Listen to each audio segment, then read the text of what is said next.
তারকেশ্বরী শিবের পুজোয় ৩,০০০ মানুষের ভোগের আয়োজন। রবিবার রাতে তারকেশ্বরের ৯ নম্বর ওয়ার্ডের কাছারি মাঠ সংলগ্ন এলাকায় অবস্থিত শিব মন্দিরের বাৎসরিক পুজো অনুষ্ঠিত হলো।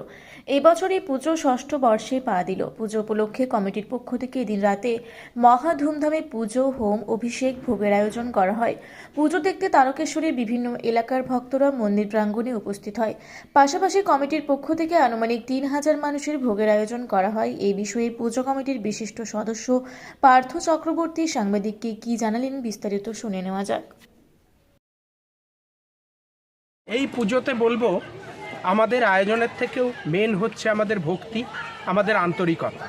এই আন্তরিকতা দিয়ে আমাদের এই পাড়ার যে ভোলানাথকে আমরা প্রতিষ্ঠা করেছি, আজকে তার ষষ্ঠতম প্রতিষ্ঠা দিবস।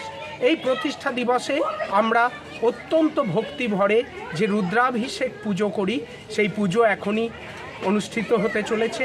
আর সকলের জন্য এখানে যে ভোগ বিতরণের ব্যবস্থা আছে, পুজো কমিটির পক্ষ থেকে সকলকে জানাই সাদর আমন্ত্রণ। বাবা ভোলানাথের আশীর্বাদ সকলের ওপর বর্ষিত হোক, সকলে সুস্থ থাকুক, সকলের জীবন মঙ্গলময় হয়ে উঠুক, আমরা পূজা কমিটির পক্ষ থেকে এই কামনাই করি। সকলে আসুন আমাদের এই পুজো। প্রতি বছর এই পুজোতে দেখা যায় এলাকার মানুষের পাশাপাশি তারকেশ্বরে বহু মানুষ এই পুজো দেখতে আসেন এবং একই সাথে ভোগেরও আয়োজন করা হয়। সে বিষয়ে যদি কিছু জানান। এই বিষয়টা সবটাই প্রথমে বলবো বাবা ভোলানাথের ইচ্ছা। বাবার ইচ্ছা ছাড়া কোনো কাজই হয় না।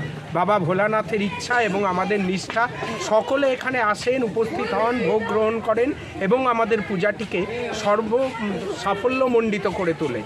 এটা আমাদের একটা বড় প্রাপ্তি। আমরা প্রতিবারের মতো সেই আয়োজনও এবারও করতে পেরেছি বাবা ভোলানাথের ইচ্ছা। আপনার নাম?